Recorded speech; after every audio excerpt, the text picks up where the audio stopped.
अस्सलाम वालेकुम स्टूडेंट्स, मेरा नाम है आदिल उस्मान।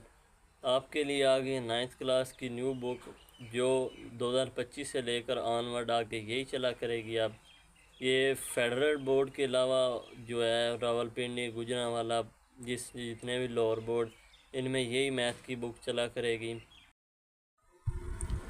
हमारी जो न्यू बुक है 9th क्लास की वो थोड़ी सी टफ़ है और उसमें चैप्टर थोड़े ज़्यादा हैं, लेकिन मैं कोशिश करूँगा कि आपको ज़्यादा से ज़्यादा आसान तरीके से समझा सकूँ। ये चैप्टर 1 शुरू करते हैं। चैप्टर 1 के शुरू में कुछ चीज़ें आपको समझा देता हूँ जिससे चैप्टर के क्वेश्चन आंसर करने में आपको आसानी होगी। सबसे पहले चैप्टर का नाम है रियल नंबर। इसमें रैशनल नंबर आपने पहले पढ़े होंगे, फिर मैं आपको दोबारा समझा देता हूँ। रैशनल नंबर वो नंबर होते हैं जिन्हें बटे की फॉर्म में लिखा जा सके, P/Q की फॉर्म में लिखा जा सके। रैशनल नंबर में पहले आते हैं नेचुरल नंबर, जिन्हें 1, 2, 3, 4 कंटिन्यूसली गिनती को नेचुरल नंबर बोलते हैं। अब नेचुरल नंबर के शुरू में ज़ीरो लगा दो तो वो होल नंबर हो जाते हैं। Z है, ये Z से इंटीजर्स को शो करते हैं। इसमें -3 पॉजिटिव और नेगेटिव दोनों आ जाते हैं नंबर्स, और साथ में ज़ीरो भी होता है। अब रैशनल नंबर में दो चीज़ें होती हैं, टर्मिनेटिंग और नॉन टर्मिनेटिंग। इसकी दो टाइप्स हैं। टर्मिनेटिंग में होता है ये बटा जो होता है वो हमारा पूरा डिवाइड हो जाता है। जैसे 1 और 4 है, इसे डिवाइड कराएं तो 0.25 हमारा आंसर आ जाता है पूरा। ये डिवाइडिंग होते हैं। टर्मिनेटिंग को डिवाइडिंग कहते हैं। नॉन टर्मिनेटिंग वो होते हैं जो पूरे डिवाइड नहीं होते हैं। मतलब 1/3 को डिवाइड कराओ तो 0.333 कॉन्टीन्यूसली आता जाता है। और ये जो 0.333 कॉन्टीन्यूसली आता है ना, मतलब एक के बाद वही डिजिट रिपीट होता है, उसे रैकरिंग कहते हैं। अब ये हमारे पास पाई है। पाई भी इरेशनल होती है क्योंकि हम उसे बटे की फॉर्म में नहीं लिख सकते। इरेशनल नंबर्स, ये इरेशनल नंबर जो होते हैं इनकी सिंबल है Q', और रैशनल नंबर की है Q। ये आपने याद रखना है, Q' से शो कराते हैं। इरेशनल नंबर जाहिर सी बात है रैशनल नंबर का उल्ट होंगे, उन्हें P/Q की फॉर्म में नहीं लिख सकते हम। ये नॉन टर्मिनेटिंग होते हैं। नॉन टर्मिनेटिंग जो डिवाइड नहीं हो सकते पूरे, और ये नॉन रेकरिंग भी होते हैं। नॉन रेकरिंग मतलब उसमें रेकरिंग होते हैं। 0.33 मतलब 0.66 नंबर रिपीट होता जाता है। इसमें हमें नहीं पता पॉइंट के बाद अगला डिजिट 5 है, फिर 3 है, मतलब हर डिजिट के बाद डिजिट चेंज होता रहता है। उसके बाद है जी ये √2 मतलब पाई इसमें नॉन टर्मिनेटिंग है। ये हमारे कंप्यूटर में दिए गए होते हैं √2। अब आप बोलेंगे स्क्वायर के नीचे जो रकम आती है वो तो नॉन टर्मिनेटिंग नहीं होनी चाहिए, वो तो डिवाइडेबल होती है। जो मतलब जैसे √4 है, ये स्क्वायर रूट होकर 2 आ जाता है। √9 है, ये स्क्वायर रूट होके ये 3 आ जाता है। जो पूरा डिवाइड हो जाते हैं वो रैशनल होते हैं। और जैसे √5 है, ये डिवाइड नहीं होता, 2 पॉइंट समथिंग आता रहता है। इसे हम इरेशनल बोलेंगे। नंबर लाइन ये हम आपको जब एक्सरसाइज करेंगे तब ज़्यादा अच्छी समझ आएगी। रियल नंबर यूनियन होते हैं रैशनल और इरेशनल दोनों का। इसमें इरेशनल नंबर भी आ जाते हैं और रैशनल नंबर भी आ जाते हैं।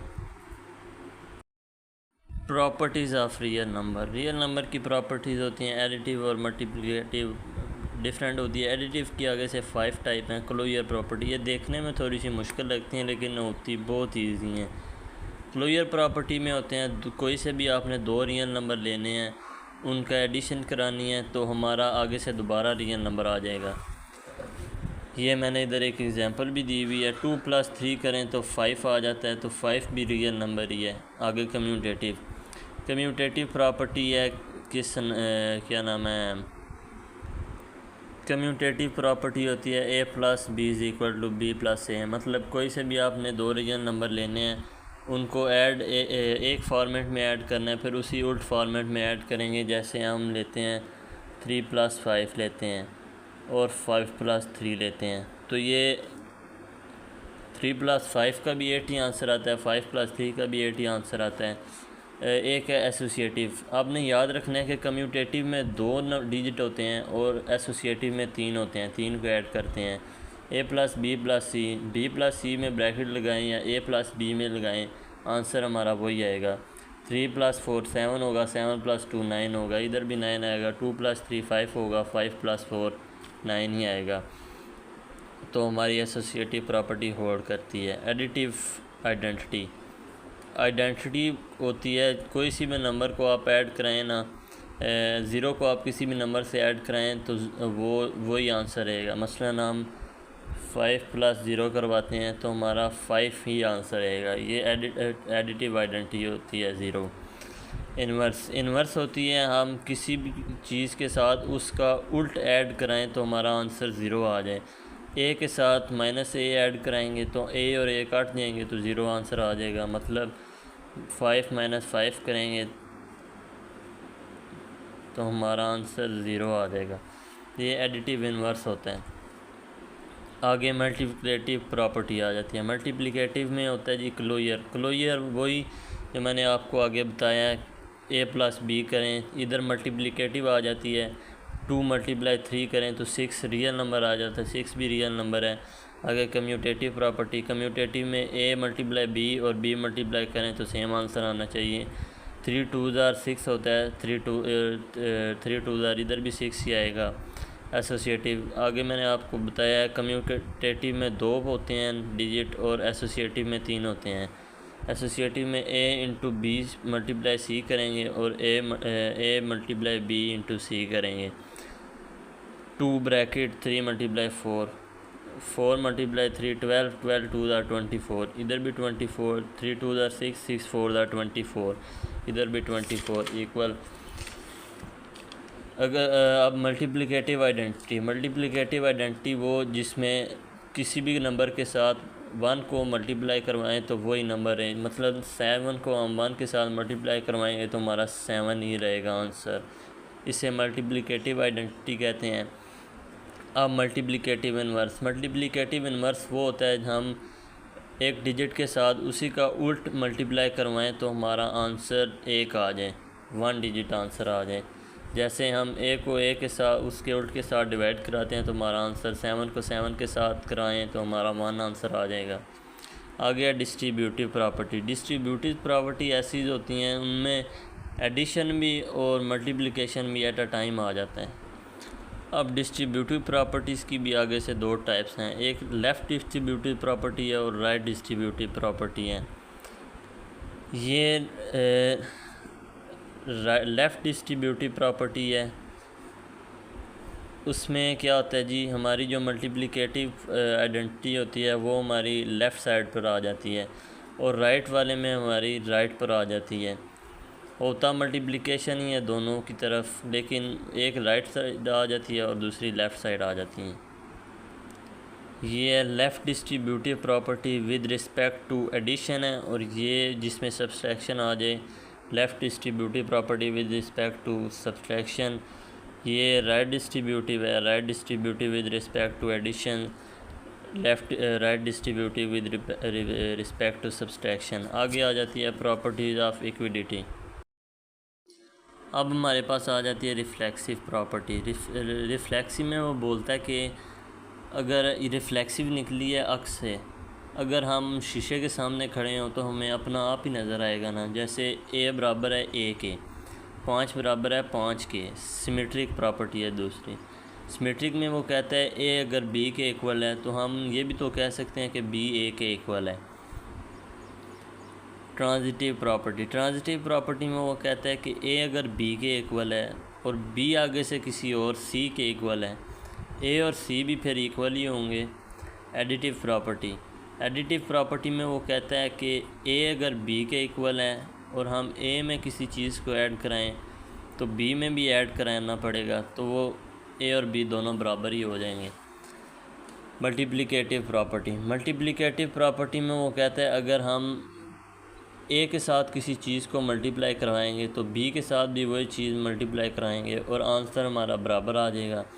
मिसाल के तौर पर हमने 2 × 3 करवाया और उधर भी 2 × 3 करवाया, तो दोनों का आंसर 6 ही आ जाएगा। Cancellation property with respect to addition, इसमें वो कहता है कि अगर हम ए के साथ सी को ऐड करवाया और वो इक्वल है बी के साथ सी को ऐड करवाने, सी इधर जाएगा माइनस हो जाएगा, माइनस सी और प्लस सी ये कट जाएंगे हमारे, पीछे हमारे पास ए बी रह जाएगा।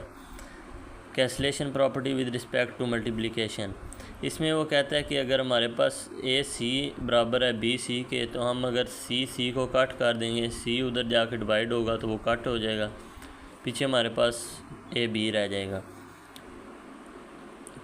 ऑर्डर प्रॉपर्टीज़ में हमारे पास आता है ट्राइकोटॉमी, या हम इसे ट्राइशोटॉमी भी कह सकते हैं। इसमें 3 ही पॉसिबिलिटीज़ हैं, या ए बी के बराबर है, या ए बी से बड़ा है, या बी ए से बड़ा है। ये जिस तरफ मुंह खुलता है ना, ये हमारा वो आपने पढ़ा होगा पीछे 6-7 क्लासों में, जिस तरफ क्रोकोडाइल का मुंह खुलता है वो चीज़ बड़ी होती है, यानी ए की तरफ अगर ये मुंह खुला हुआ है तो ए बड़ा है, बी छोटा है। ट्रांजिटिव प्रॉपर्टी में वो कहता है कि ए अगर बी से बड़ा है, बी आगे किसी और से बड़ा है सी से, ए सी से भी तो बड़ा ही होगा फिर, यानी एक 18 साल का लड़का है, एक 16 साल का लड़का है और एक 12 साल का लड़का है। अगर 16 साल का लड़का 18 साल का लड़का 16 साल वाले से बड़ा है, 16 आगे से 12 वाले से बड़ा है, तो 18 वाला 12 वाले से भी तो बड़ा ही होगा। एडिटिव प्रॉपर्टी, एडिटिव में वो क्या कहता है कि ए अगर बी से बड़ा है, अगर हम ए के साथ सी को ऐड करवाएं और बी के साथ भी सी को ऐड करवाएं तो ए फिर भी बड़ा ही रहेगा ना। अगर ए बी से छोटा है और हम ए के साथ सी को ऐड करवाएं और बी के साथ भी सी को ऐड करवाएं, फिर भी ए छोटा ही रहेगा। अब ये मल्टीप्लिकेटिव प्रॉपर्टी है, इसमें आगे 4 फर्दर कंडीशन दी गई हैं। इसमें वो बोलता है अगर ए बी से बड़ा है और सी हमारा पॉजिटिव है, यानी 0 से बड़ा है, सी ग्रेटर दैन 0, 1 2 3 है, प्लस 1 2 3, तो हम दोनों तरफ मल्टीप्लाई करवाएंगे तो हमारा ए फिर भी बी से बड़ा ही रहेगा। इसमें वो कहता है कि ए अगर बी से छोटा है तो सी अगर 0 से बड़ा है, तो फिर भी ए आगे के साथ सी को मल्टीप्लाई कराएंगे, बी के साथ भी कराएंगे, तो हमारा ए फिर भी छोटा ही रहेगा। इसमें वो कहता है ए ग्रेटर दैन बी है, लेकिन इधर हो गया ए लेसर दैन बी हो गया। ये कैसे हुआ है? सी जो है उसने कंडीशन दी हुई है इफ़ सी लेसर दैन 0, मतलब रकम माइनस में आ जाएगी, -1 -2, क्योंकि जिसके साथ बड़ी रकम के साथ माइनस आए तो वो छोटी रकम होती है। एग्ज़ाम्पल है इसकी, अगर 5 ग्रेटर दैन 2 है, अगर हम 5 के साथ -1 मल्टीप्लाई करवाएं, 2 के साथ भी -1 मल्टीप्लाई करवाएं, तो 5 माइनस का ये छोटा होगा -2 से, क्योंकि अब -2 पहले रकम आती है, ये बड़ी हो जाएगी, तो हमारा साइन फिर भी चेंज हो जाएगा।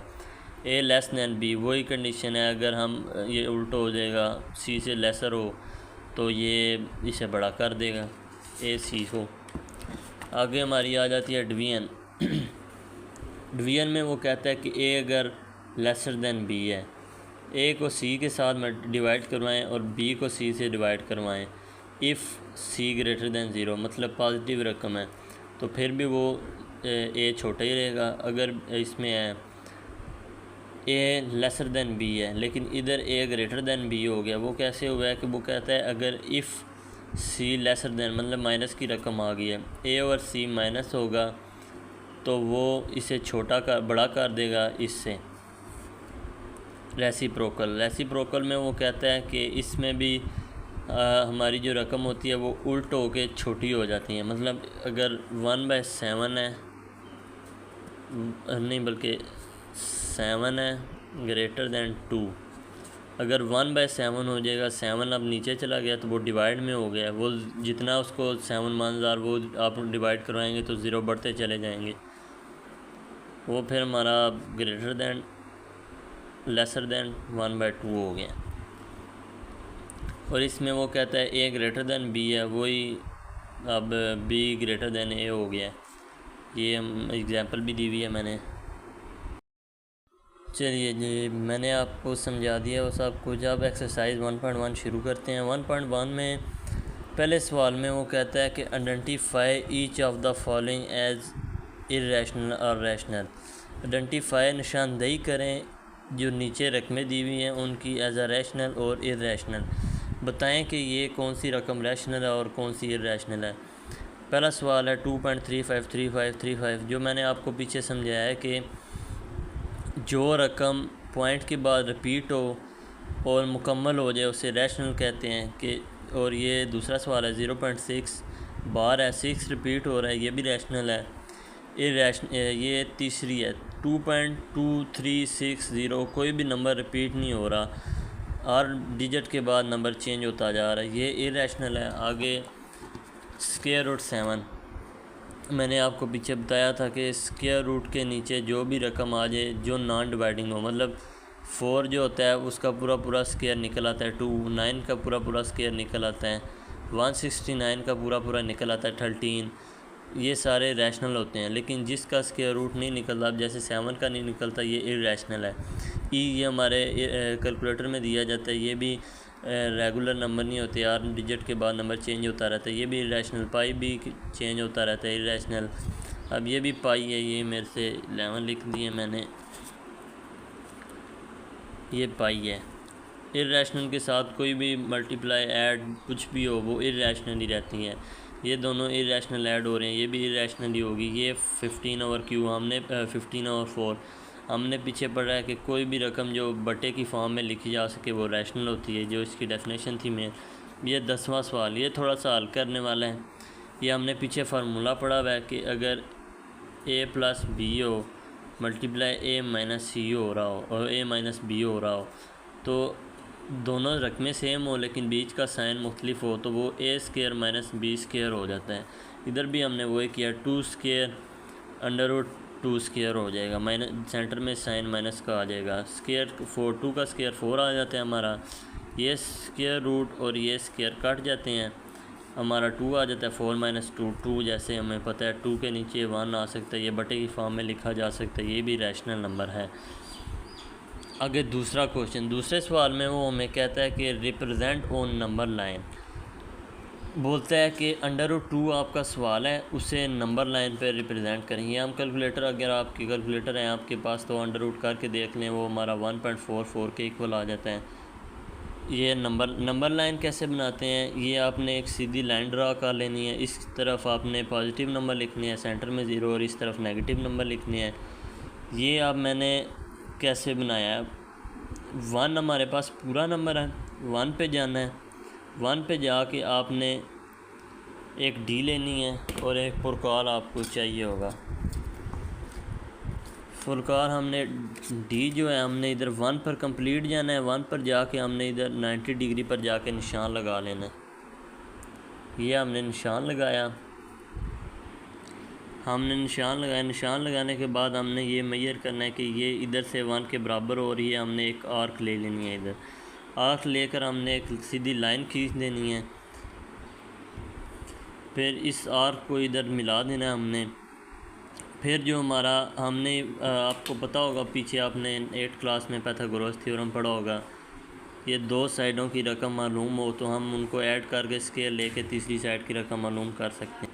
1 का स्केयर लें 1 आता है, उस 1 का स्केयर लें 1 आता है, फिर हमने जो आंसर आ जाए 2 उसका स्केयर रूट लेते हैं तो हमारा स्केयर 2। ये हम यानी ठीक जा रहे हैं, हमने ठीक सवाल किया। अब उसकी रिक्वायरमेंट है 1.4 पर हमने जाना है, 1 पर तो हम आगे 4 पर हमने कैसे जाना है।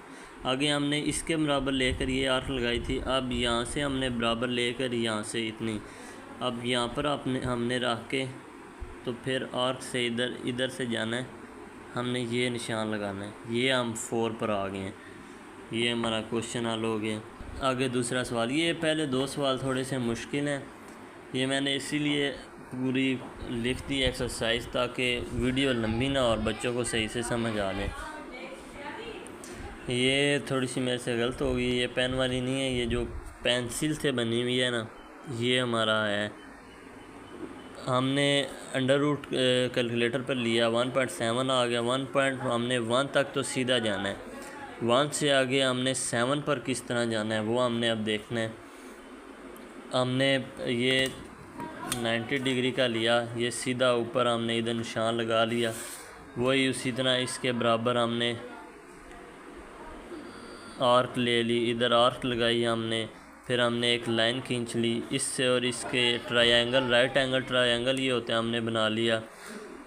फिर इससे हमने इधर एक आर्क ले ली।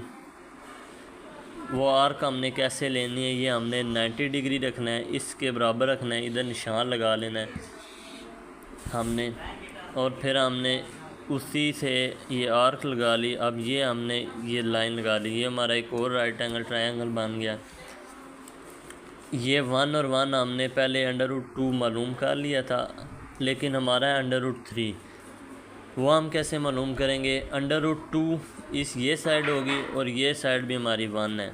इसको हम हल करेंगे तो हमारे पास √3 ये वाली साइड निकल आएगी। हमने क्या करना है, अब ये लाइन लगा दी ये आर्क तक, ये यहाँ तक हमने खींचा। अब हम ये यहाँ से ये यहाँ तक आ जाएंगे। ये हमारा आ गया 1.7, 1 पूरा और यहाँ पर 7। ये हमारा दूसरा क्वेश्चन में होगा। तीसरा आगे क्वेश्चन बहुत सिंपल है। तीसरे में वो कहता है जी 4 पूरा है हमारे पास, 1/3 है। हमने 0 से लेकर ये 4 तक जाना है। 4 सीधा आगे बोलते हैं हमें कि हमारे पास 3 खाने होने चाहिए। 3 खाने हमारे पास किस तरह बनेंगे, जब हम सेंटर में 2 लाइनें लगाएंगे, 1 2 3 खाने बन गए हमारे। अब वो बोलता है 4 पूरा, 3 खाने, और ऊपर 1 पर हमने जाके वो हमने सर्कल लेकर हमने लिख दिया। सिंपल से क्वेश्चन है। आगे ये -2 बोलता है कि माइनस की तरफ अब जाना है। हम -2 की तरफ आए, हमने वो बोलता है कि 7 खाने होने चाहिए, और आपने 1 पर जाके ये हमारा निशान बना के लिख देना है। 1 2 3 4 5 6 7 खाने हो गए, हमने 1 पर जाके ये लिख दिया। Simple question. 5/8। उसने साइड पर कोई रकम नहीं लिखी, कोई कुछ नहीं है। हमने 0 से ही स्टार्ट लेना है। हमारे खाने होंगे 1 2 3 4 5 6 7 और 8 खाने होंगे। 1 2 3 4 और ये 5 पर जाके हमने 5/8 लिख दिया। इस पार्ट का आखिरी क्वेश्चन है जी छठा क्वेश्चन। छठे में उसने 2 लिखा है, +2 है, +2 की तरफ जाना है हमने। 4 खाने होंगे हमारे पास, और तीसरे पर जाके हमने ये हमारी रकम लिख लेनी है। इतना सा ये रिप्रेजेंट और लाइन का बहुत इजी पार्ट है। Express the following as a rational number. वो बोलता है कि हमने ये सवाल दिए हुए हैं, इन्हें रैशनल नंबर की सूरत में लिखें।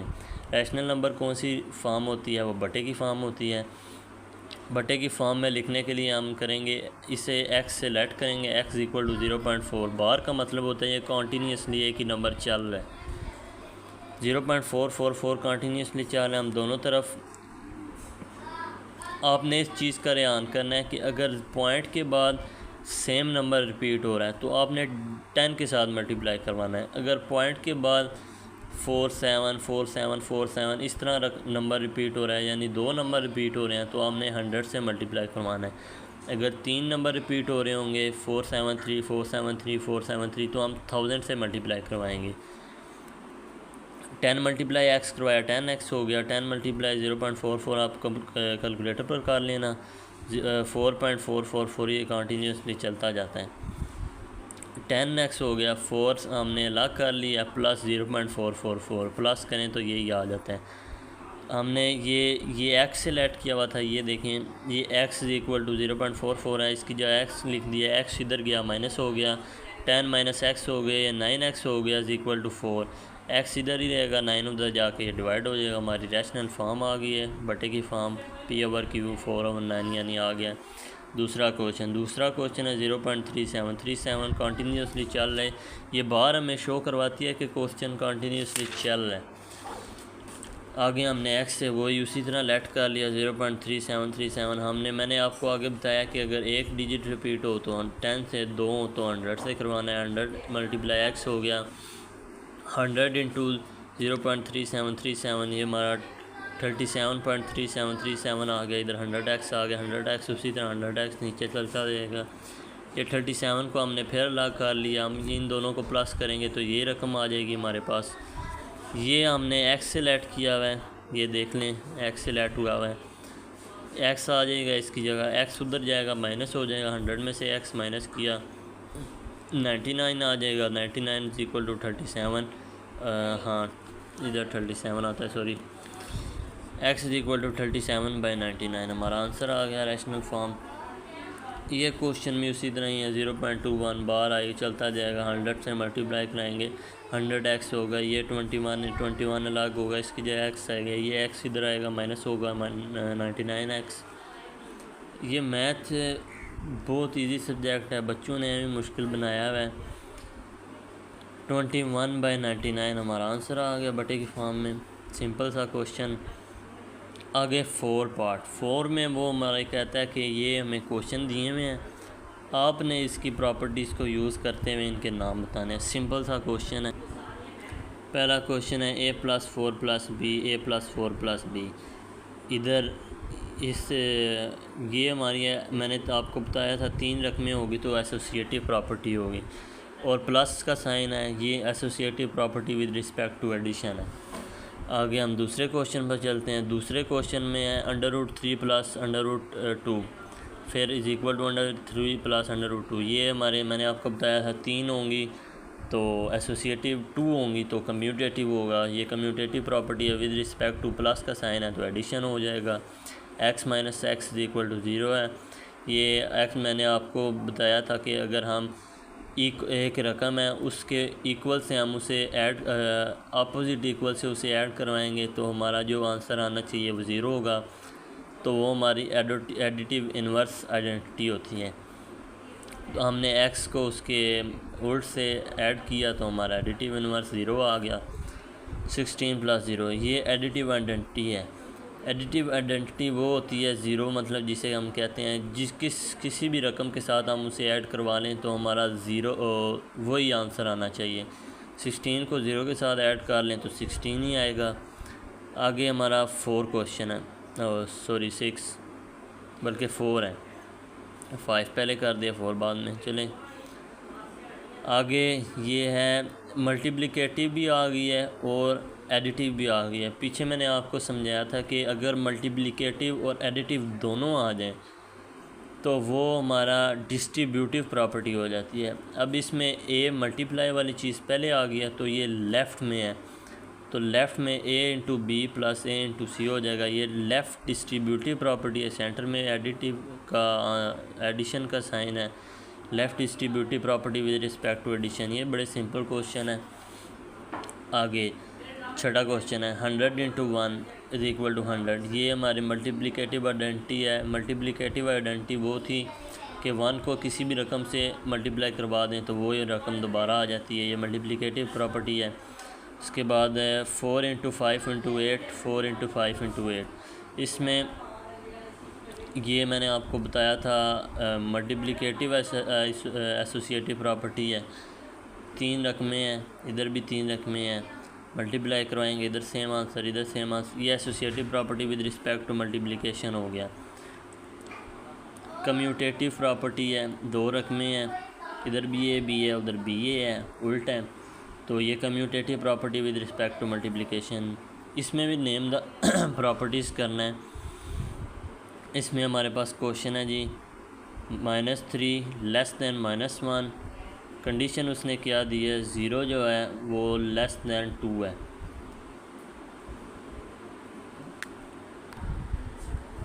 ये वही है, -3 के साथ हमने 3 को ऐड करवाया, -1 के साथ 3 को करवाया, तो वो हमारा आंसर जो है वो लेस देन ही रहेगा। इधर 1 आएगा इधर 2 आएगा। ये एडिटिव प्रॉपर्टी ऑफ ऑर्डर है। ये दूसरा सवाल है। दूसरे सवाल में वो कहता है if A less than B then उसका रेसिप्रोकल जो है वो ग्रेटर दैन है। ये रेसिप्रोकल प्रॉपर्टी ऑफ ऑर्डर है, मैंने आपको आगे समझाए हुए हैं ये सारे। तो if A less than B then a + c less than b + c। ये एडिटिव प्रॉपर्टी है।